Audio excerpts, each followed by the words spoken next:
this third session for Dr. Hamdi Abdelazim. And of course, all of us know Dr. Hamdi. He's the head of the oncology department at Qasr Al Aini, Cairo University. The talk will be about the era of mTOR inhibition in metastatic breast cancer. Thank you, Dr. Naveen. Good afternoon, ladies and gentlemen. Of course, I will build upon what has been mentioned by Dr. Twigri. I'm not that clever in biology, but I'll try to make life as much as possible from the clinical perspective. I try to make it simple for the clinician. We're talking how we restore sensitivity to endocrinal and anti-HER2 therapies in metastatic breast cancer, at least not on the adjuvant phase at the present time. So we start, but what we really need to know about the mTOR dysregulation in breast cancer and its role in trastuzumab resistance and its role in endocrinal resistance, all, of course, focusing on the metastatic phase of breast cancer. And then we will talk a little bit about what we know concerning the resistance to mTOR inhibitors and the second generation of ideas, how we do better than the mTOR alone. So to start with, the tyrosine kinase receptors, they dimerize under the effect of growth factor, and they start a series of phosphorylation that will end up by transcription, gene transcription, and the function that we see in overexpressed in the malignant clones. And of course, here we'll talk a little bit about the PI3K ACT mTOR pathway. Importantly, under physiological condition, we have very strict control of this pathway under the influence of an important tumor suppressor gene called the P10 tumor suppressor gene.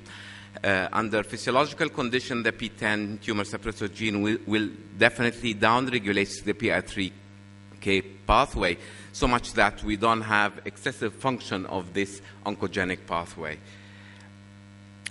So if we wish to describe the mTOR kinase or the mTOR molecule, the mTOR actually is an intracellular kinase, as it shows. It's an intracellular one. It lies downstream of the tyrosine kinase receptor pathway. And when it is activated by the tyrosine kinase receptor signaling through PI3 kinase and then the ACT, and then the mTOR kinase will subsequently activate or phosphorylate two downstream molecules. You don't need to know them, actually, but importantly, these molecules, these kinases, are heavily involved in protein production and biosynthesis, in translation of proteins.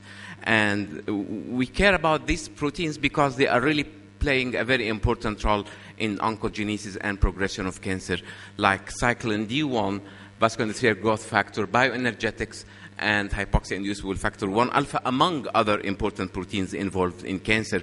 So whenever we have mTOR dysregulation or overfunction, it will end up by increasing this kind of dangerous proteins and dangerous processes that involved in, as you can see, oncogenic cellular growth, survival, angiogenesis, proliferation, migration, metabolism, and so on. So what happens then when we have a growth factor going into a tyrosine kinase receptor?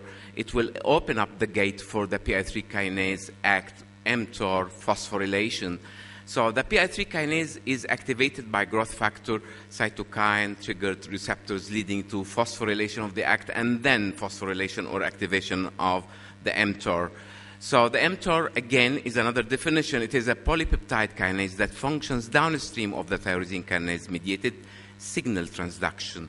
And whenever we have overexpression of the ligands or of the receptors, or whenever we have mutation, activating mutation or overexpression of the PI3 kinase or ACT, then the mTOR function will increase. That's what we call in molecular biology dysregulated.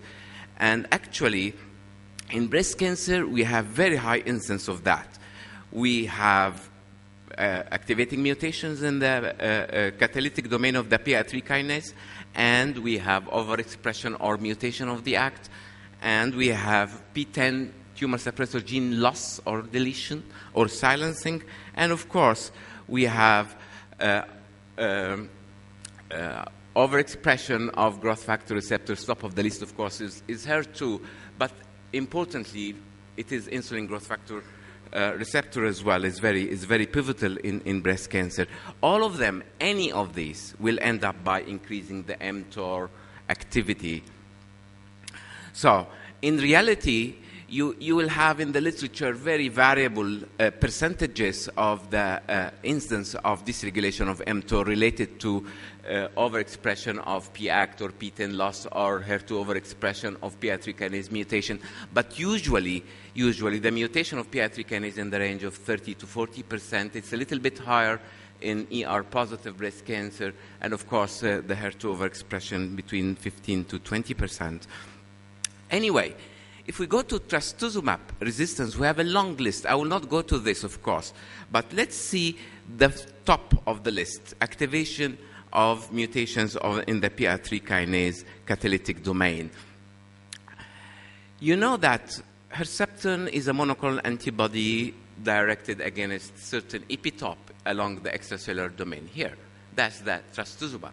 How it works with different modalities, including, of course, antibody-dependent cell-mediated cytotoxicity, but it upregulates the PTEN. It needs the PTEN for its function, and the PTEN will do the job. It will downregulate the PI3 kinase mTOR pathway.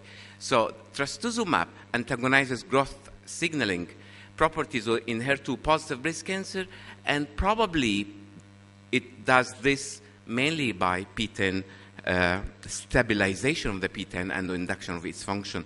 So it doesn't need you to be a biologist to recognize that if you know that probably patients with PTEN tumor suppressor gene loss or deletion, they may suffer from resistance to Herceptin. And actually, it was around 9 years ago from today that it was the first report that loss of PTEN leads to Herceptin resistance. However, this piece of information gave us an idea that the first evidence of activation of any component of the PI3 kinase pathway, not necessarily the PTEN alone. So here we are. If we have PTEN loss or PI3 kinase mutation, or we have ACT overexpression, any of these, that's what we call PI3 kinase pathway hyperactivation. In any of these problems, the mTOR will be upregulated, and the functions will be upregulated as well in the presence of trastuzumab. So that's an oversimplification of what happens in this cell, and we learned from many studies. That's one of them. This study that included around 130 patients of HER2-positive breast cancer treated basically in first line by trastuzumab and paclitaxel. And the investigators actually, they checked what we call the hyperactivation of the PI3 kinase pathway. They checked the PTEN, the PI3 kinase mutation, phosphorylation of ACT, and the downregulation of mTOR activity, which is 6 kinase. And they found that activation of the PI3 kinase pathway, the whole lump of components, is associated with trastuzumab resistance, although each one alone was not responsible for the full resistance, but the summation of the four added a significant resistance to trastuzumab. So, in Cleopatra study, which we all know, which compared pertuzumab, trastuzumab, and docetaxel versus trastuzumab and docetaxel and placebo. And of course, we know the results. It was a very significant improvement in favor of pertuzumab, of course. However, Dr. Bazilga, during the last San Antonio, he provided a very intensified biomarker studies of biomarker analysis of his study, and look at the impact of PI3 kinase mutation on the response to trastuzumab and docetaxel. That's the arm of trastuzumab and docetaxel. And you will see that in patients treated by trastuzumab and docetaxel alone, that's where the progression-free survival, if you don't have PI3 kinase mutation, and that's when you have PI3 kinase mutation. So it was very evident, and this data collected in a prospective manner, that if there is a mutation in the PI3 kinase, then we have poorer response to trastuzumab. And it applies the same when you add pertuzumab, although still the gain in favor of addition of trastuzumab, of pertuzumab is there, but again, here is the case if there is no mutation, and here is the progression-free survival if you have a mutation. And you can recognize the difference, of course, it was very significant. So they concluded that the PI3 kinase mutation status may identify patients with poorer response to trastuzumab. That's true. And we have similar conclusion from another study, the NewSphere study, which had, again, pertuzumab, trastuzumab, and taxane, and they found the same PI3 kinase mutation in axon 9. In this study, they pinpointed certain mutation. Again, it was associated with lack of sensitivity to HER2-directed monoclonal antibodies. So the first take-home message actually is we have several studies implicated dysregulation of PI3 kinase mTOR signaling pathway in mediating resistance to HER2-targeted therapies. And from the lab, we learned that if you combine trastuzumab with either mTOR inhibitor or ACT inhibitor, you induce better response compared to trastuzumab alone. So in the clinic, would everolimus be able to reverse the resistance to trastuzumab? And of course, the hypothesis is mTOR inhibitors could potentially reverse trastuzumab resistance by inhibiting the mTOR signaling in patients with HER2 overexpressed breast cancer. And it is very simple to imagine that if you block by trastuzumab on one side, and again, if you block by mTOR inhibitor from inside the cell downstream, then you will block the upstream dysregulation. Let's see what happens then if you combine the two together, if you combine trastuzumab and everolimus with no chemotherapy in patients who failed trastuzumab before. In this study, which did not include any chemo in 50 patients, in 47 patients, the combination of everolimus and trastuzumab provided partial response in 15% and stability of the disease in 19%, mounting to around 1 out of 3 with clinical benefit, and median progression-free survival was 4 months, which is extremely encouraging in this very difficult to treat population. So if you move further to a phase 2 trial in which everolimus was added to trastuzumab and paclitaxel in patients with prior resistance to trastuzumab and taxane. That's a very challenging clinical experiment. And in this trial, which included around 50 patients, 55 patients, all received trastuzumab. Half of them they received, or 60% they received lapatinib, and around 90% they received taxanes. If you see this waterfall plot, you will be really impressed, because look at here, please. The patients who really progressed under this treatment were a minority, while the majority of patients, they experienced a real meaningful, in many patients, tumor shrinkage, although they were previously resistant to taxanes and to anthracyclines. And the time to progression in this study was 6.5 months. So that's why we have this kind of design. We have the Bolero study 1. My group is part of this study, in fact, in which, as first line this time, in a double-blind study, we are randomizing paclitaxel trastuzumab in either arm plus placebo in one arm, or everolimus in the second arm. And another trial called Bolero 3 doing the same in patients previously treated by taxanes, but using vinrolbin in this trial. In hormonal treatment, actually, we heard from Dr. Twijri that we have the nuclear estrogen receptor, which we know more. The nuclear estrogen receptor, when it combines to estrogen, it undergoes conformal changes, dimerization conformal changes, and go to the estrogen receptor element and do the transcription. Then it will end up by increasing proliferation, angiogenesis, and decreasing apoptosis. And that's what we call the genomic effect of estrogen receptor, and that's the classic estrogen receptor, and that's the one we quantitate, we measure by our regular pathology. That is a transcription factor, the estrogen receptor here, is stimulated by estrogen blocked by tamoxifen. And the more recently known another receptor which Dr. Tahar described extensively, which is the cytoplasmic or membrane-bound estrogen receptor. This estrogen receptor actually is doing a very ugly job for the patients because it interacts and crosstalks with the growth factor signals. Importantly, it is activated by estrogen and again by tamoxifen.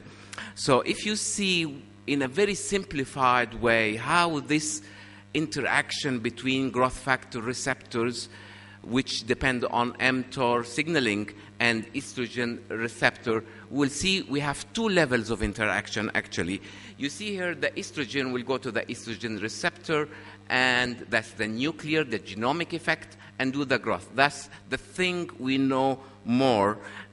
And what we recently started to know is that the membrane-bound estrogen receptor can as well interact with estrogen and crosstalk with the growth factor receptor. And these growth factor receptors can then actually do the signaling to the estrogen receptor and phosphorylate the estrogen receptor to increase the growth of the cell. If you give tamoxifen, and if it works, it will work here for the nuclear estrogen receptor. But for the cytoplasmic estrogen receptor, the tamoxifen may be even agonistic for this receptor and crosstalk with the growth factor receptor and induce the signaling to the estrogen receptor, inducing phosphorylation again of estrogen receptor. And if you don't have estrogen receptor at the cytoplasm, the situation is again can be difficult because upregulation of growth factor receptors, especially the insulin growth factor and HER2 growth factor, actually they can directly go to the estrogen receptor in the nucleus and induce the phosphorylation to end up again by increasing growth. So we have two levels of crosstalk in a very simplified way. We have the cytoplasmic estrogen receptor can interact with the PI3 kinase exactly like the tyrosine kinase receptors and induce mTOR activation. And that's the first level of interaction between mTOR protein and estrogen receptor. Here, the interaction with the cytoplasmic estrogen receptor. But for the nuclear estrogen receptor, if the PI3 kinase is activated or dysregulated, the S6 kinase downstream of the mTOR can directly phosphorylate the nuclear estrogen receptor in the presence of estrogen or in the absence of estrogen. And that's the second interaction between mTOR and ER. So we have multiple levels of interaction between what we call bidirectional crosstalk between ER and growth factor receptors, especially with insulin growth factor. Association of membrane-bound estrogen receptor with growth factor receptors, they are responsible for the escape from the endocrinal treatment. In vitro, tumor cells with acquired endocrine resistance have shown PI3 kinase mTOR activation. And in fact, if you add to them mTOR inhibition, mTOR inhibitors, you have a synergistic effect between endocrinal treatment and mTOR inhibitors. So an important take-home message is that we have several levels of interaction between estrogen receptor and growth factor pathway. And this has been definitely documented in preclinical model and in animal models. Importantly, activation of the mTOR pathway is a key adaptive change driving endocrine resistance. And that was very logic to build on this. Why not to add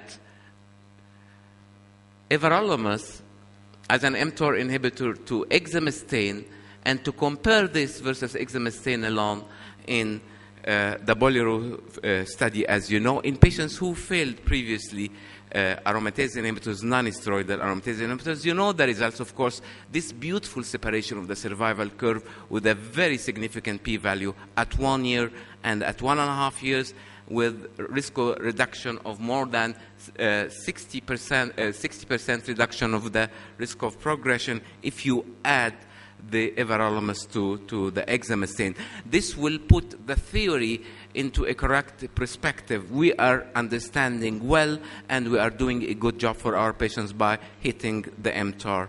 It was doing a good job in all subgroup analysis, but for me this slide is even more important, because, you know, everolimus is associated with some side effects, of course, and adding everolimus to exemestane definitely improved progression-free survival, but it was important for us to know, would it really affect negatively the quality of life of these patients? And the answer you can see in the slide, it did not. On the contrary, the deterioration of quality of life actually was longer with everolimus arm compared to placebo arm. The French group, they have done the same in a small phase 2 trial, giving this time tamoxifen, and they ended up with the same conclusion: improvement in clinical benefit, progression-free survival. But in this particular trial, the overall survival actually improved. So this final question, what you will do after progression of exemestane and everolimus? We have an idea that should we keep the pressure, should we keep suppressing the mTOR, PI3 kinase mTOR pathway, or we don't need this. So we have the design of this study. Patients who failed exemestane and everolimus, they will be randomized to receive Faslodex plus mTOR inhibitor, everolimus, or PI3 kinase inhibitor, or to give Faslodex alone plus placebo. And the same applies for chemotherapy. I have still 1 minute, or I should finish now, Mr. Chairman? So, just to give you an idea, why do we fail under mTOR? What's wrong with mTOR inhibitors then? Why the patients would relapse then?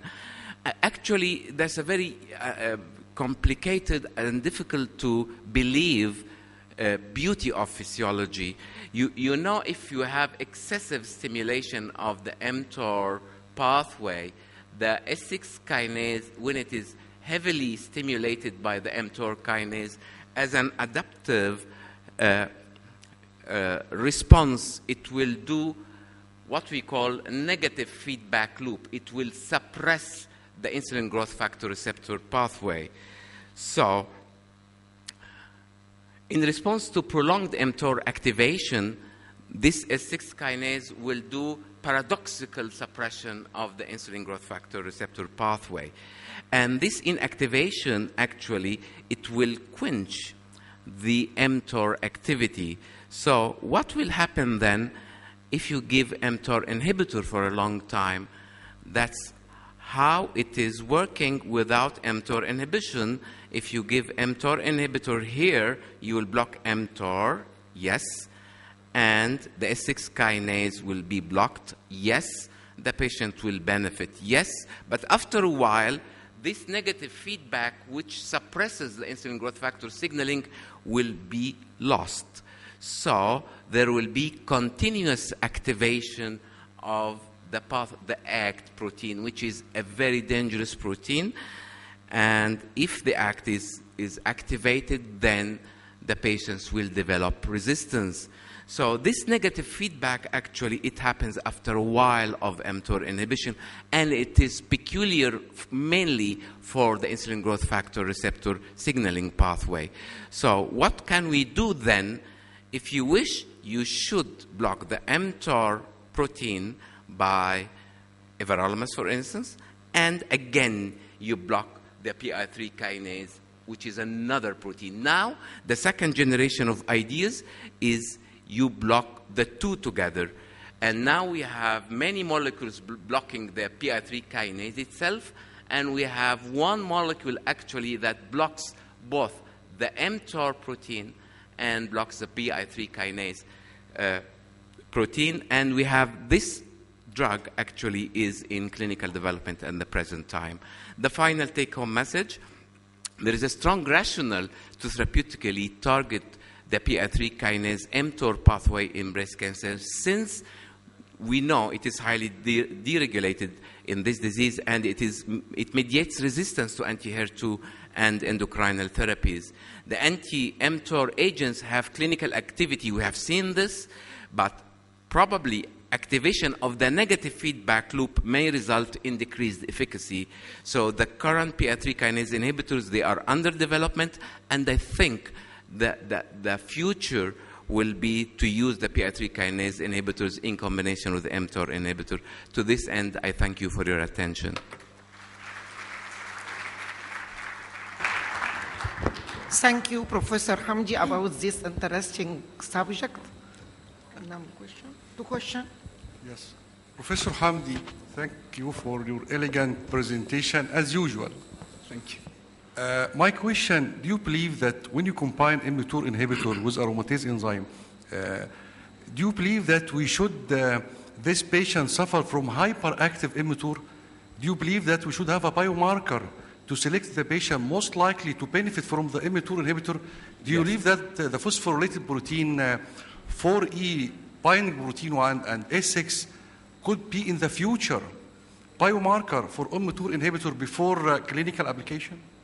Yes, actually, we don't have the data of biomarker studies in the Bolero as yet, but we have the data of biomarker studies with TAMRAD. And actually, I want to bring the slide. I don't find it.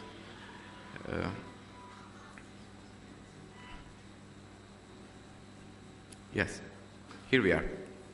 This, we don't have, okay. May I have the slide, please? Can I have the slide, please? Yes. When the mTOR is activated, it phosphorylates to downstream molecules, to proteins, to kinases. And actually, the most famous to measure the phosphorylation status is the S6 kinase. And if the S6 kinase is phosphorylated, then, at least in theory, this should give you an idea that the mTOR pathway is activated. In the TAMRAD study, the French study, using tamoxifen plus everolimus, actually, they found that it was a very small sample size, mind you. The patients with phosphorylated S6 kinase and 4-alpha-E, they were actually the ones who really had the benefit from the addition of everolimus. Again, the sample size for the biomarker in the TAMRAD study was very limited. That's one. But as for the negative feedback loop, is something else, because here you have the biopsy before you treat. But by time, this pathway, the insulin growth factor receptor pathway, actually can be activated by the negative feedback loop. So it depends whether you have overexpression or activation of the insulin growth factor receptor or not. If it is activated, then the negative feedback loop definitely